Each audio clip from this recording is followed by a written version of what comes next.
Halo, apa kabar? Salam jumpa pemirsa. Senang sekali Nusa Tenggara Timur hari ini kembali hadir menjumpai Anda.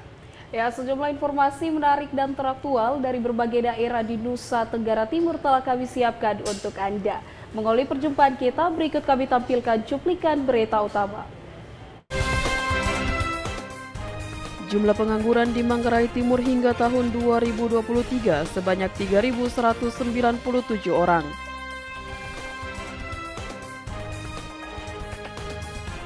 Tim SAR resmi tutup pencarian warga negara asing Tiongkok yang hilang di Taman Nasional Komodo.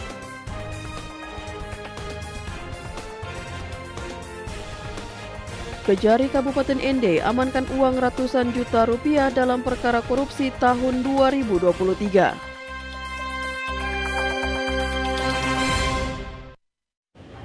Saudara, 3 cuplikan berita utama tadi akan kami rangkai dengan sejumlah informasi menarik lainnya. Bersama saya Aldi Soai. Dan saya Nina Mova, inilah Nusa Tenggara Timur hari ini selengkapnya untuk Anda.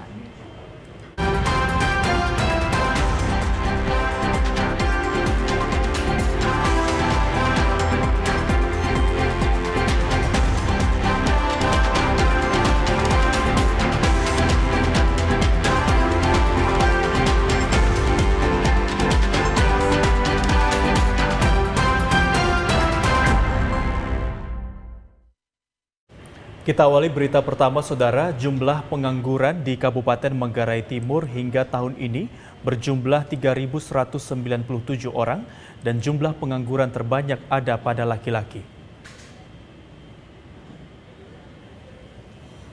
Badan Pusat Statistik Kabupaten Manggarai Timur mencatat masih ada 3.197 orang pengangguran di Kabupaten Manggarai Timur. Sementara yang bekerja berjumlah 160.136 orang. Jumlah ini masih sama dari jumlah pengangguran pada tahun 2022. Kepala Badan Pusat Statistik Kabupaten Manggarai Timur, Angela Regina Maria Wea mengatakan bahwa tingkat pengangguran terbuka di Kabupaten Manggarai Timur berada di angka 1,96%. Secara jenis kelamin, kata Angela, pengangguran terbanyak ada pada laki-laki berjumlah 2.415, sementara perempuan berjumlah 782 orang. Hal ini sejalan dengan angkatan kerja yang masih didominasi oleh laki-laki. Jika berdasarkan wilayah, lanjut dia, pengangguran di perdesaan lebih tinggi dibandingkan di perkotaan Kabupaten Manggarai Timur. Diketahui bahwa secara rinci, penduduk usia kerja di Manggarai Timur sebanyak 199.314 orang. Dari jumlah tersebut, 163.333 orang masuk dalam angkatan kerja dan 35.981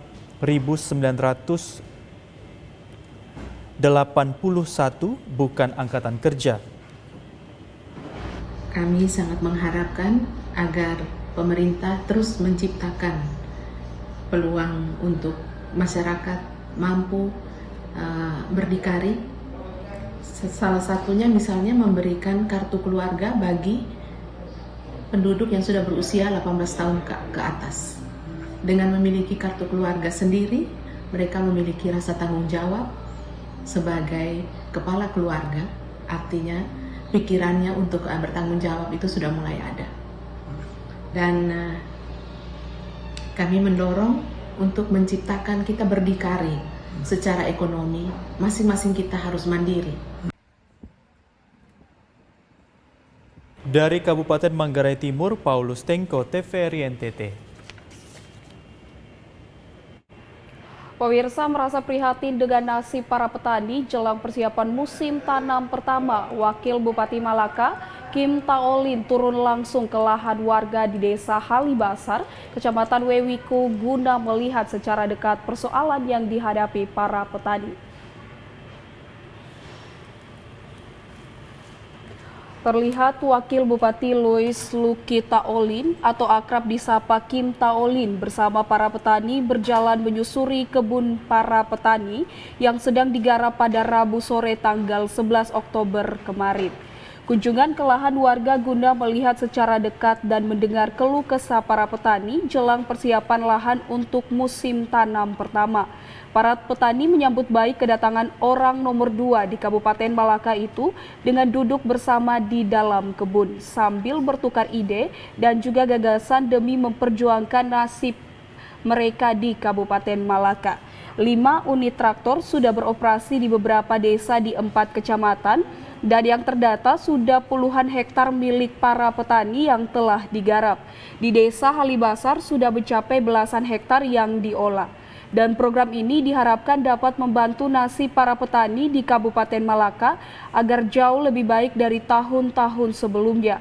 Selain itu juga dapat menekan angka pekerja migran Indonesia atau PMI asal Kabupaten Malaka karena saat ini jumlah kasus tindak pidana perdagangan orang atau TPPO asal Malaka paling tinggi. Lambertus Seran, salah seorang petani, mengaku sangat bersyukur dan berterima kasih atas perhatian dari Wakil Bupati Malaka Kim Taolin. Berapa hektar ini? Ini 80 kali 100 lebih. 60 kali 100 lebih ya. Mulai olah kapan? Tadi barusan masuk atau? Ya, tadi jam 3 nih. Jam 3. Karena setelah dibalik ini mau tanam apa?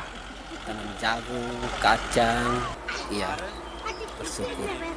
Karena kalau kita sewa, ya banyak mungkin berapa 2,5 juta. Tapi dengan pengolahan gratis begini kan bagus toh? Ya, Sangat membantu buat mereka tidak? terima kasih banyak. Sangat membantu masyarakat di sini, Desa Halibasar. TVRI NTT.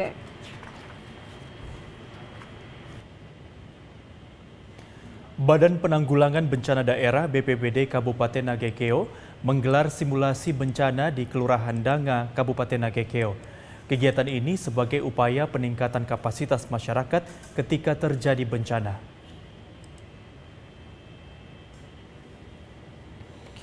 Dalam rangka meningkatkan kesiapan sumber daya manusia dan juga kesungguhan dalam mengatasi bencana, Badan Penanggulangan Bencana Daerah atau BPBD Kabupaten Nagekeo melaksanakan kegiatan pelatihan kajian resiko bencana, pembinaan desa tangguh, dan simulasi bencana di Kelurahan Danga, Kabupaten Nagekeo.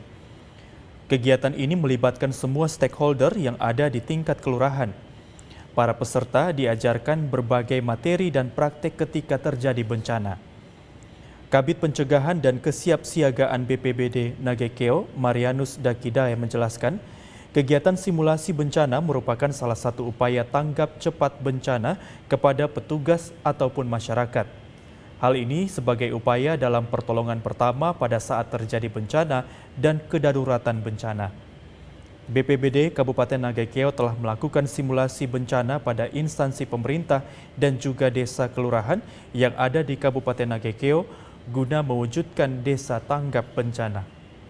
Yang untuk aparatur itu lebih ditujukan kepada melatih kesigapan dan mengecek semua sumber daya yang ada di setiap OPD untuk mengantisipasi kejadian bencana. Kemudian simulasi kepada masyarakat itu lebih kepada untuk melatih daya tanggap, ketangkasan, dan juga ketangguhan. Simulasi bencana ini diharapkan masyarakat dapat menjadi garda terdepan dalam penyelamatan ketika terjadi bencana dan juga tingkat kewaspadaan masyarakat terhadap bencana semakin meningkat. Dari Kabupaten Nagekeo, Doni Moni, TVRI NTT. Ya pemirsa, seiring dengan kondisi kekinian terkait dengan perambatan lahan persawahan dari lahan pertanian menjadi lahan industri baru, Kepala Desa Kongga, Kecamatan Kitehena, Kabupaten Flores Timur, pun mendesak pemerintah kabupaten setempat agar bersikap tegas dengan kondisi ini.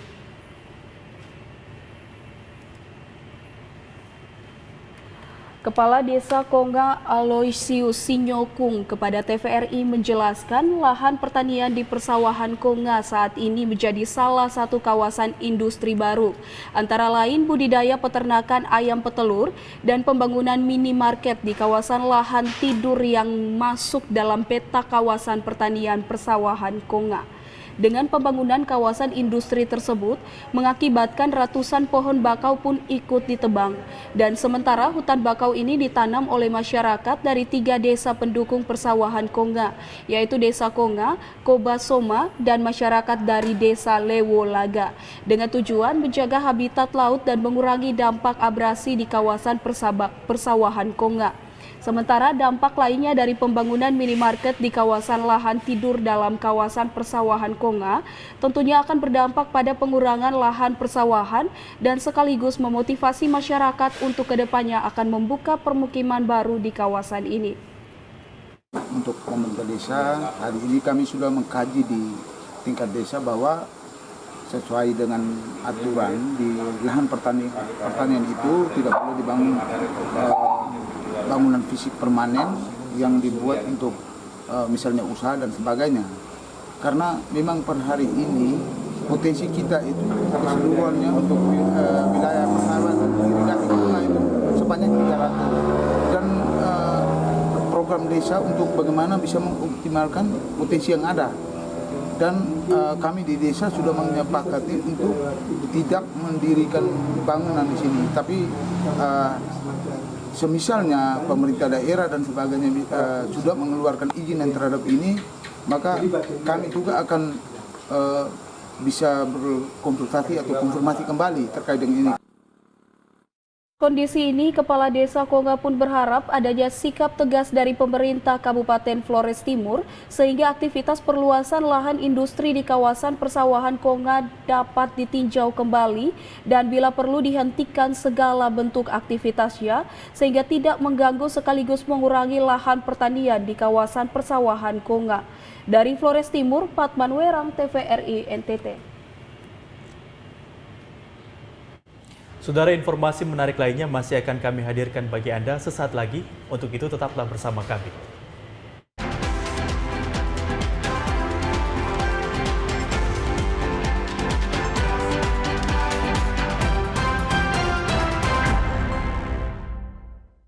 Baik pemirsa, terima kasih Anda masih terus bersama kami di Nusa Tenggara Timur hari ini. Ya, kita ke informasi selanjutnya dari Kabupaten Manggarai Barat, Saudara. Tim SAR menutup proses pencarian wisatawan warga negara asing asal Tiongkok bernama Yi Liu, 27 tahun, yang hilang sejak 3 Oktober 2023 lalu di sekitar pantai Long Beach, Taman Nasional Komodo.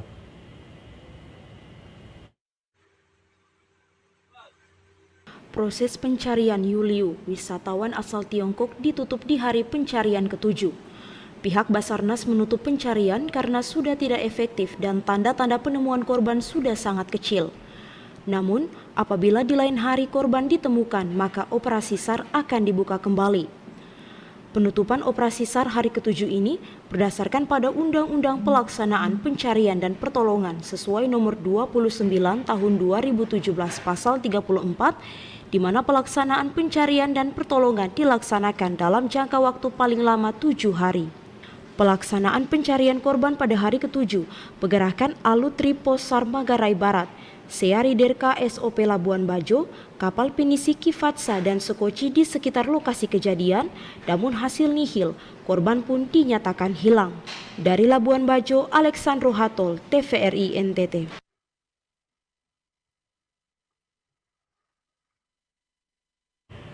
Ya pemirsa, setelah 3 bulan secara efektif dilakukan penyidikan terhadap 2 tersangka TPPO aparat Polres Timur Tengah Selatan berhasil menyerahkan berkas 2 tersangka ke Jaksa Penuntut Umum untuk diproses lebih lanjut. Sedangkan 2 tersangka utama DPO yang selama ini juga telah berhasil ditetapkan sebagai tersangka.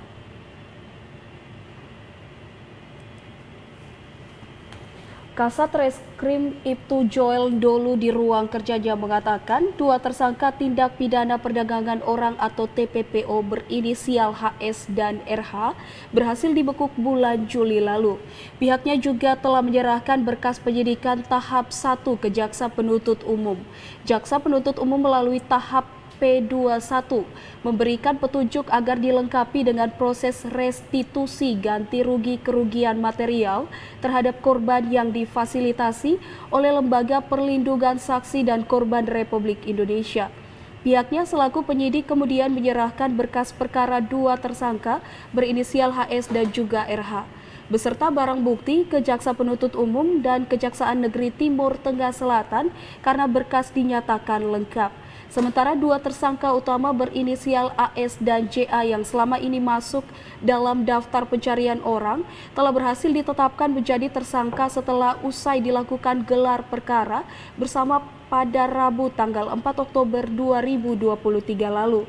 Pihaknya berharap dukungan masyarakat untuk membantu polisi mengungkap berbagai praktek perdagangan orang untuk diproses secara hukum. PO yang ditangani di Polres TTS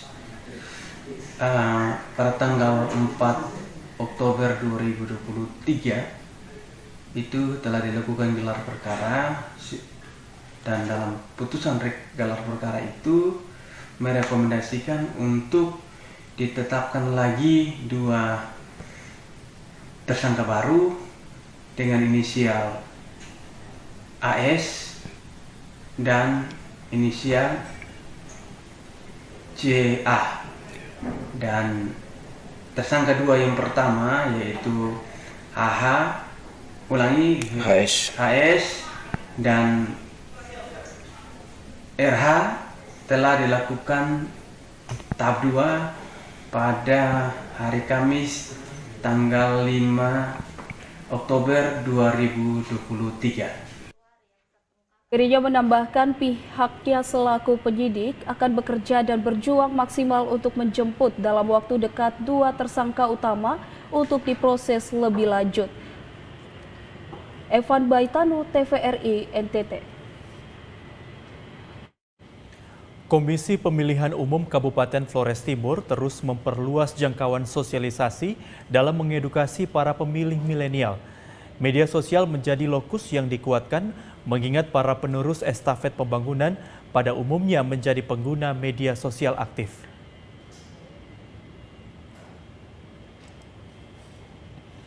Ketua Divisi Perencanaan Data dan Informasi Komisi Pemilihan Umum Flores Timur, Fabianus Boli Uran menjelaskan, sebagai generasi bangsa, masa pemilih pemula ini harus benar-benar teredukasi.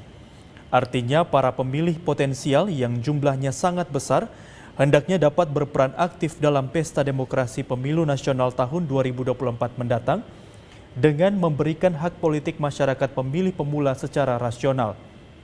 Kegiatan sosialisasi menyasar hingga ke setiap satuan pendidikan SMA-SMK sederajat bagi peserta didik yang berusia 17 tahun ke atas melalui media sosial dengan tujuan memperluas jangkauan sosialisasi dan edukasi kepada pemilih pemula menuju pemilu 2024. Memenuhi laman-laman media sosial itu dengan beberapa metode kampanye, itu ada di TikTok, di laman PPID, di laman Facebook, itu dengan video-video kreatif, pesan-pesan tentang menjadi pemilih yang cerdas.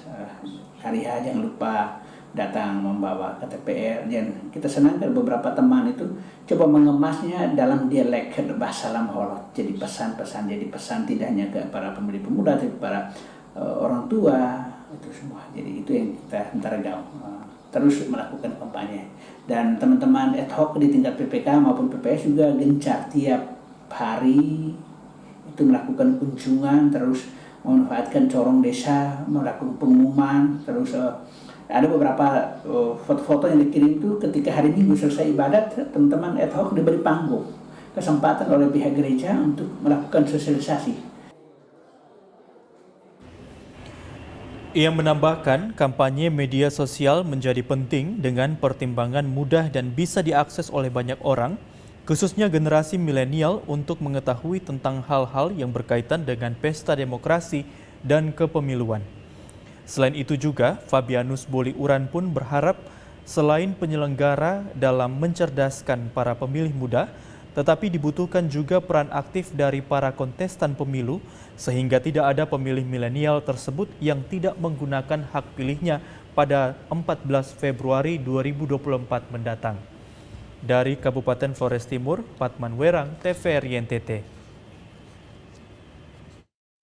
Pemirsa, bertempat di salah satu hotel di Kota Kupang, masyarakat anti fitnah Indonesia atau Mafindo Kota Kupang menyelenggarakan kelas pre-bootcamp program cek fakta.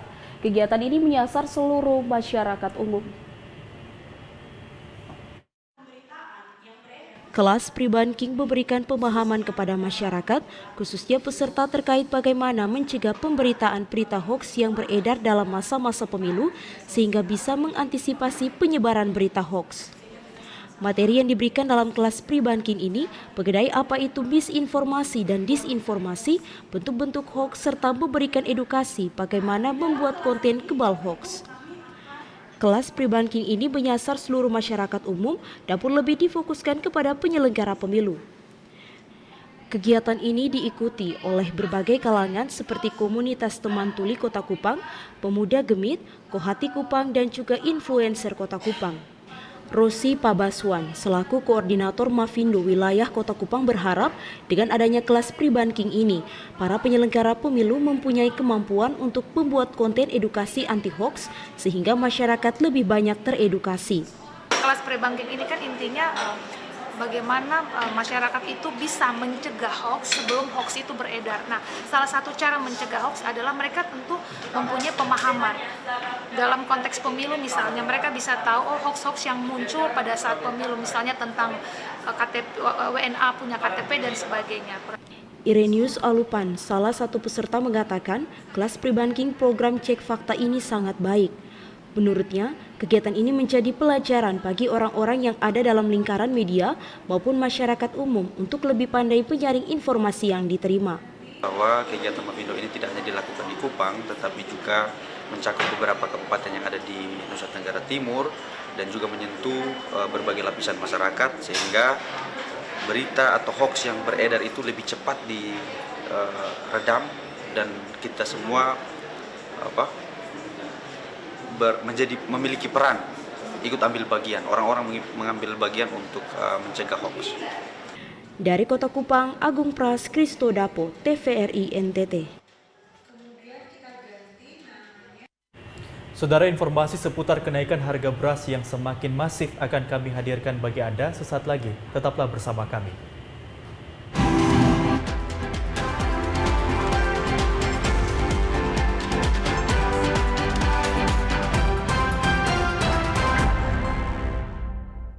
Baik pemirsa, terima kasih Anda masih terus bersama kami di Nusa Tenggara Timur hari ini. Ya saudara, menyikapi kenaikan harga beras yang semakin masif, Pemda Lembata mulai menyalurkan bantuan beras untuk warga miskin. Di sisi lain, penjabat Bupati Lembata juga menerbitkan aturan wajib makan pangan lokal.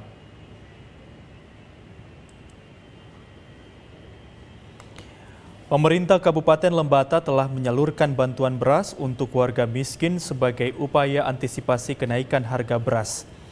Untuk diketahui, sejak 1 bulan terakhir harga beras di Kabupaten Lembata melonjak drastis dari Rp13.000 per kilogramnya menjadi Rp16.000 per kilogram.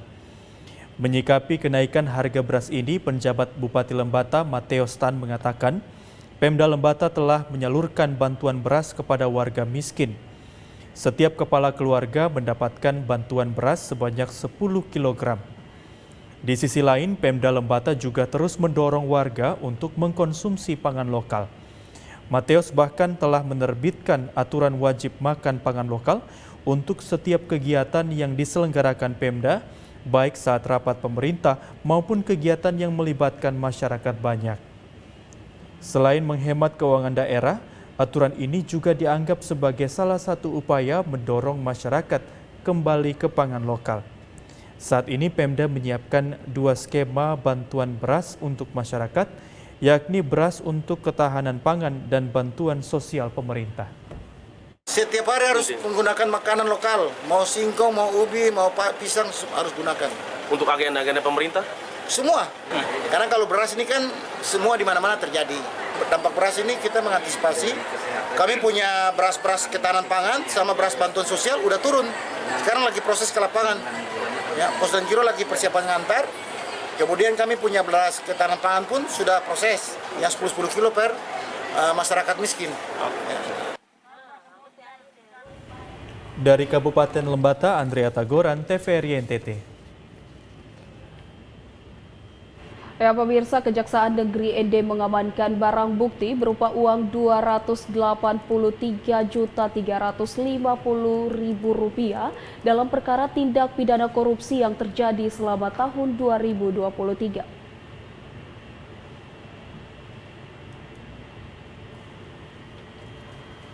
Kepala Seksi Barang Bukti Kejaksaan Negeri ND Muhammad Fahmi dalam penyampaian laporan pemusnahan barang bukti beberapa waktu lalu di halaman Kejaksaan menyampaikan barang bukti berupa uang ratusan juta berhasil diamankan Kejari ND.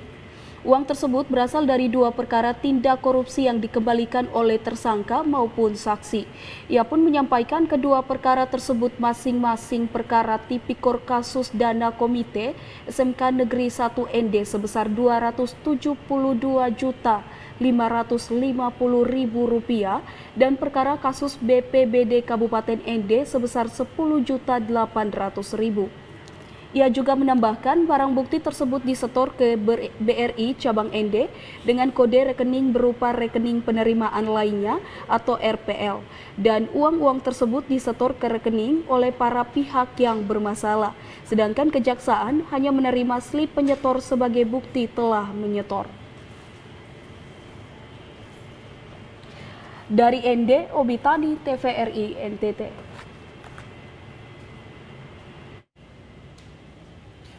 Siswa-siswi SMK Berdikari Pika mengimplementasikan ilmu dan kreativitas dalam upaya mendukung UMKM di desa pada kesempatan Jambore Nasional Hari Bakti Pendamping Desa yang dihadiri Menteri Desa Pembangunan Daerah Tertinggal dan Transmigrasi di Desa Fatukoto belum lama ini.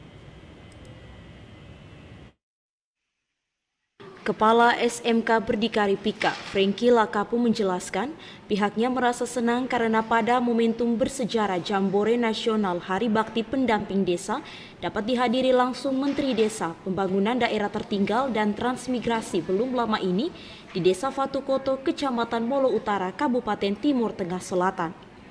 Siswa-siswinya diberikan kesempatan untuk mengimplementasikan ilmu dan kreativitas yang diperoleh selama ini di sekolah melalui jurusan manajemen bisnis dan pemasaran, di mana jauh sebelumnya pihaknya telah membangun mitra dan kerjasama dengan kelompok UMKM Desa Ajobaki dalam pengembangan usaha produktif di desa.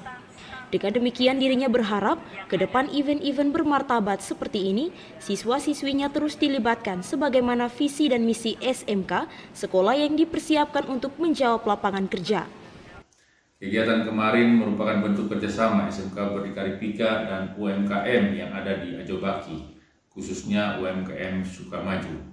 Dan pada prinsipnya kami berharap dengan adanya kegiatan-kegiatan yang diikuti oleh siswa-siswi kami SMK Berdikari Pika, mereka nantinya tidak saja kami menciptakan siswa yang mampu untuk bekerja, tetapi juga menjadi entrepreneur dalam masa depan yang akan datang.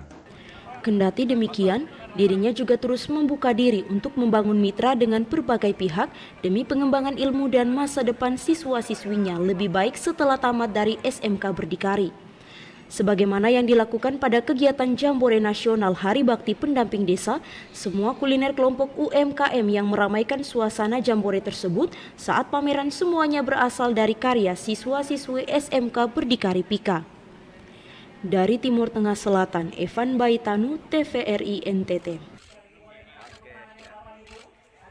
Ya pemirsa, demi mengatasi persoalan kesehatan di Kabupaten Timur Tengah Selatan seperti masalah stunting, masalah rabies, dan lain sebagainya, maka Fakultas Kesehatan Masyarakat Universitas Nusa Cendana menggelar workshop advokasi lintas sektor bagi seluruh stakeholder di Kabupaten Timur Tengah Selatan. Dekan Fakultas Kesehatan Masyarakat Universitas Nusa Cendana Kupang, Profesor Dr. Apris Aadu menjelaskan, Kabupaten Timur Tengah Selatan selama ini menjadi barometer persoalan nasional terkait pembangunan kesehatan.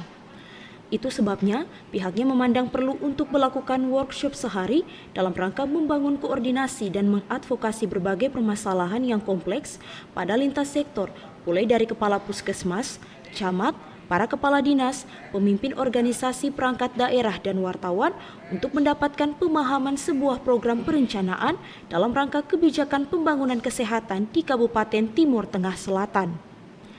Pihaknya menyadari bahwa dalam menerapkan sebuah program tentunya harus melalui sebuah perencanaan yang matang.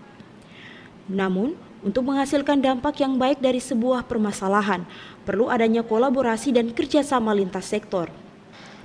Masalah stunting misalnya, tentunya untuk menentukan penurunan 14%, Dinas Kesehatan tidak boleh bekerja sendiri, tetapi harus membangun kerjasama lintas sektor.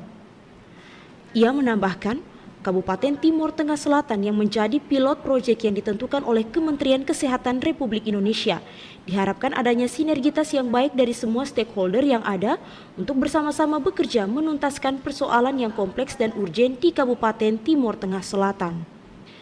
Tentunya memang kami berharap juga Timur Tengah Selatan menjadi pilot project dan juga yang ditentukan oleh Kemenkes sebagai tempat untuk pelaksanaan kegiatan pendampingan tata kelola ini.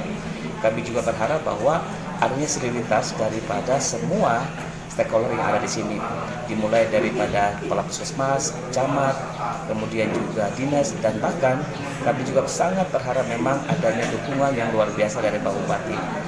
Nah, kalau semuanya ini bisa bersinergi dengan baik, maka tentunya apa yang menjadi permasalahan di tingkat dasar, di tingkat Kabupaten Timur Tengah Selatan ini dapat tahap demi tahap akan terselesaikan dengan baik. Dari Timur Tengah Selatan, Evan Baitanu, TVRI NTT. Kita ke Kabupaten Flores Timur, Saudara. Di tengah situasi ancaman kemarau panjang atau fenomena El Nino saat ini, mahasiswa Politeknik Pertanian Negeri Kupang mengajak segenap petani untuk mengembangkan tanaman hortikultura demi menjaga stabilitas ekonomi petani di persawahan Konga.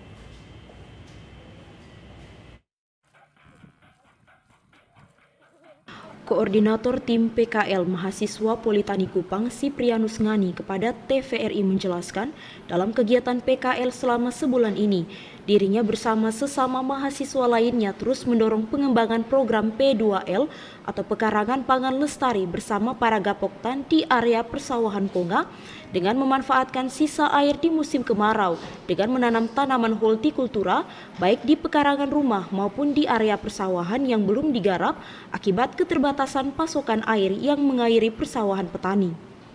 Selain itu juga, pihaknya terus mengedukasi masyarakat dengan metode pemanfaatan mulsa jerami atau pemanfaatan limbah pertanian demi mengurangi beban penguapan air akibat cuaca panas tinggi yang berlangsung saat ini. Selama kegiatan di sini, kami sudah terapkan P2L, yaitu Pekarangan Pangan Lestari di masyarakat. Sehingga di masyarakat mempunyai pekarangan bisa menggunakan itu untuk menanam tanaman horti berupa sayur-sayuran dengan tomat untuk mengatasi pemanfaatan air.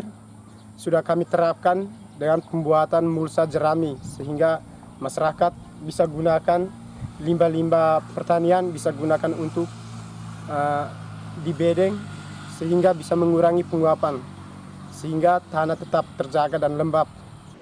Siprianus Ngani pun mengakui situasi ancaman kemarau panjang atau fenomena El Nino saat ini tentunya sangat berdampak pada tanaman petani sehingga menjaga stabilitas ekonomi petani dengan perlu diberikan edukasi ilmu pengetahuan misalnya dari tanaman pangan beralih ke tanaman hortikultura yang memiliki nilai ekonomi yang cukup menjanjikan. Dari Flores Timur, Patman Werang, TVRI NTT. Ya pemirsa, Dewan Pers memberikan penguatan standar kompetensi kepada belasan wartawan di Labuan Bajo. Indonesia Financial Group atau IFG menggelar workshop untuk wartawan di Labuan Bajo terkait penguatan standar kompetensi wartawan atau SKW yang ditetapkan oleh Dewan Pers. Kegiatan ini dilaksanakan untuk membekali para wartawan yang nantinya akan mengikuti ujian kompetensi wartawan atau UKW. Workshop pembekalan tersebut berlangsung pada Sabtu 7 September 2023 sampai dengan 11 Oktober dengan menghadirkan narasumber tenaga ahli dari Dewan Pers, Marasakti Siregar. Mara Sakti Siregar mengatakan kegiatan workshop ini demi memperkuat kapabilitas dan kompetensi serta profesionalisme jurnalis di kawasan timur Indonesia, lebih khususnya di Labuan Bajo sebagai daerah wisata. Dengan proses uji kompetensi wartawan itu yang di endorse atau dilaksanakan melalui peraturannya Dewan Pers, itu adalah kegiatan pengujian yang profesional. Modulnya terukur, ujiannya terukur, pengujinya profesional, dan lembaganya juga legal.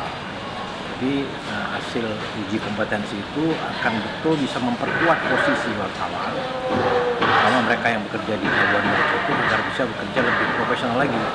Jadi sudah ada yang mengukurnya. Jadi bukan hanya sekedar disebut-sebut aja profesional, tapi tidak ada alat ukurnya. Dengan dia memiliki ikut uji kompetensi, dan nanti dia akan terikat dengan aturan-aturan.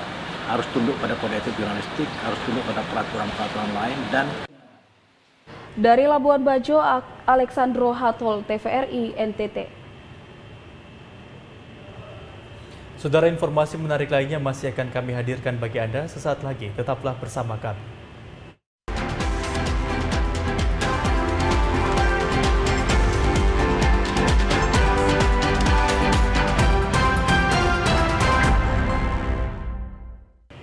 Ya baik pemirsa, terima kasih Anda masih terus bersama kami di Nusa Tenggara Timur hari ini.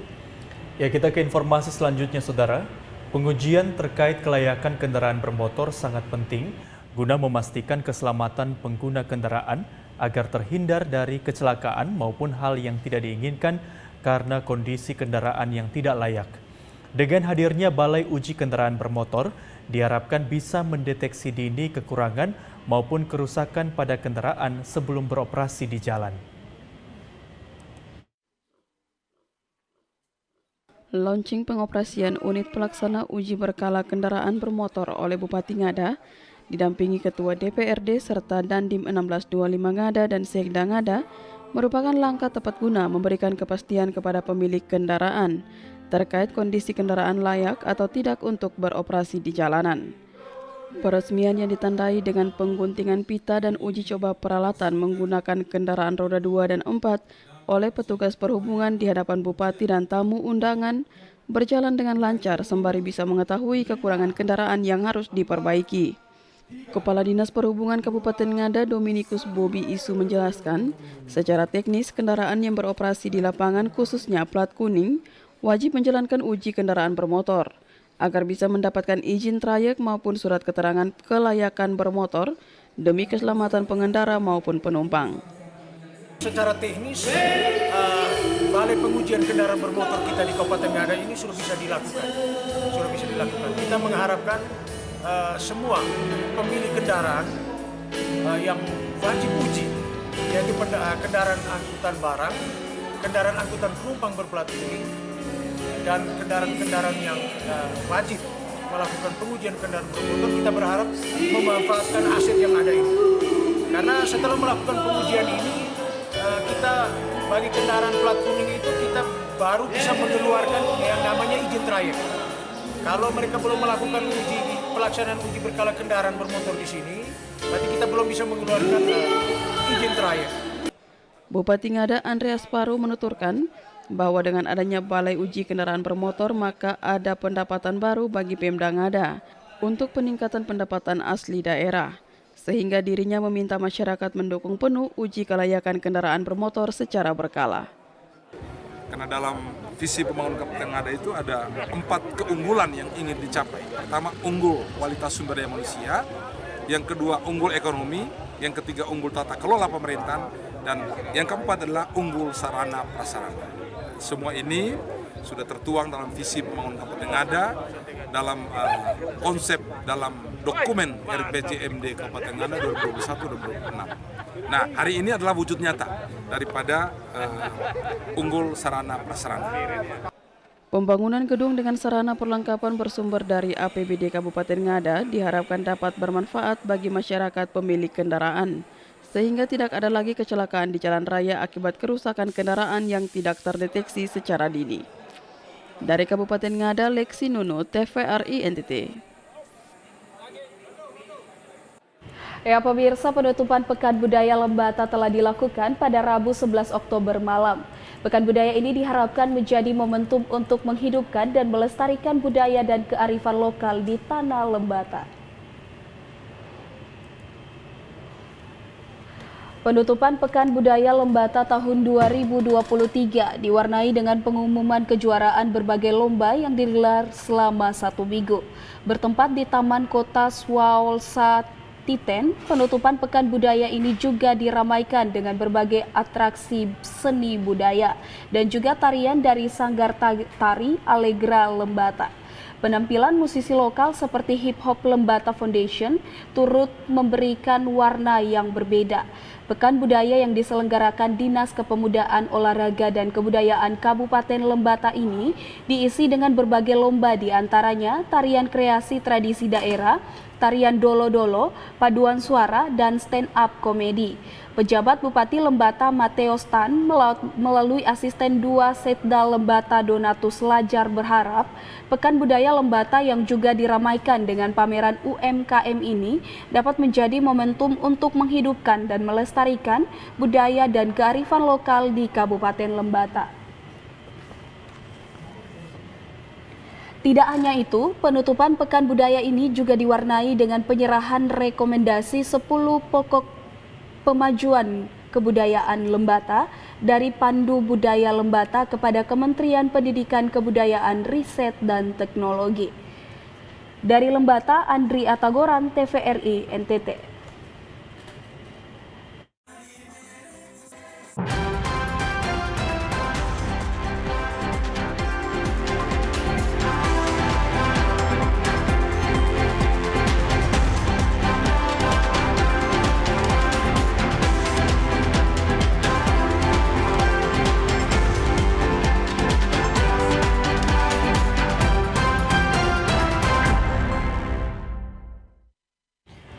Pemirsa, informasi tadi sekaligus mengakhiri kebersamaan kita hari ini. Dan tersaksikan Nusa Tenggara Timur hari ini yang menyajikan informasi secara santun, lugas, dan berimbang. Jadi TVRI NTT, media pemersatu bangsa. Akhir kata, saya Anina Kova. Dan saya Revaldi Soai, mewakili seluruh kerabat kerja yang bertugas, mengucapkan terima kasih atas kebersamaan Anda. Selamat melanjutkan aktivitas Anda, dan sampai jumpa.